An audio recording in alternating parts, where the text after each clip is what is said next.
So puppets, R-rated raunchy humor, and Melissa McCarthy. Okay, 2 to 3 isn't bad.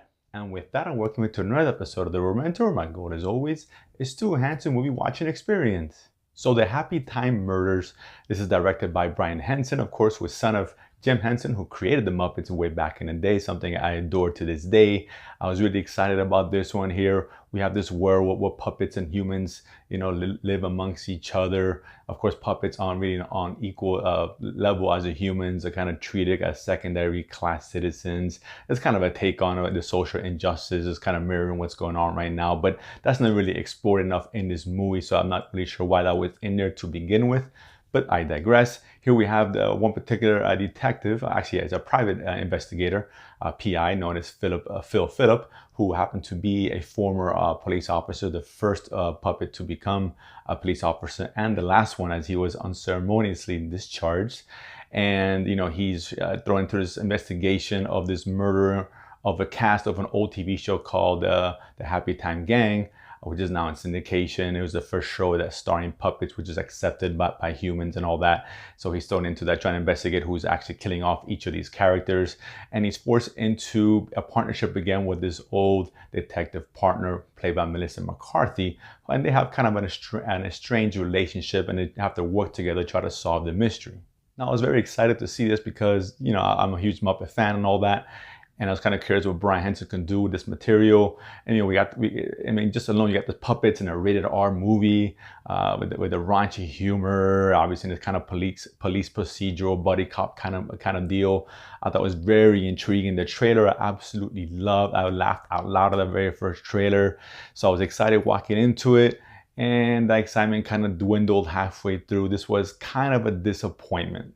Now, the main problem is, and you see this a lot, particularly with comedies, that the trailer literally showed you the best scenes, and they're great scenes and they're funny as hell, but we've seen them already and there's nothing else this movie has to offer. From a story standpoint, it's fine. The characters are fine. I like and I don't say this very often, but I kind of like McCarthy. I thought she was actually pretty good, and she kind of fit in this world that was created here.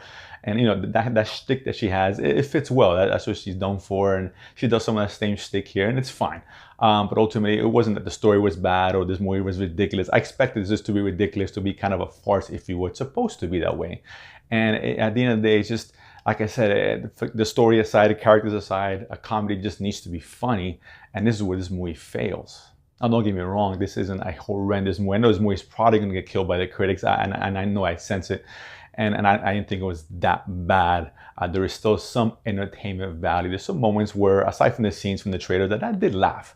One scene I actually laughed out loud, but it was far and few in between. There was just lows in this movie where the jokes, either they weren't coming, or when it came, they just weren't funny. And the problem is, this movie was just extremely lazy, man. This is not a golden opportunity to really create an interesting world with the puppets interacting with the humans. You don't really get a whole lot of that, to be honest with you. This movie just relied on this gimmick of it being rated R and being raunchy. Something similar to what Sausage Party did a few years ago. A movie which I liked. I thought it was okay. It wasn't bad. This one kind of followed the same suit. Just a lot of F-bombs, a lot of sex jokes, and never got away from that. So we're getting the same kind of jokes over and over again. I just kind of lost that luster about 20 minutes into the movie. I was like, okay, can we get something more besides that?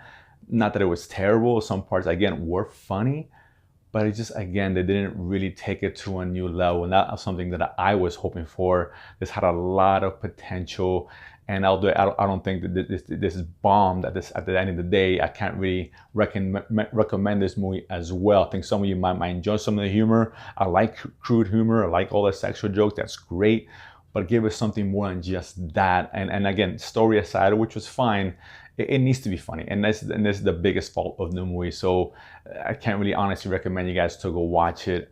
At best is maybe a rental, Netflix, stream it, whatever the case is. So the Happytime Murders, you guys want to check it out? Comment below, let me know what you guys thought. And of course, if you haven't done so already, subscribe below and feed money to go to the movies and talk about it afterwards. See you guys next time.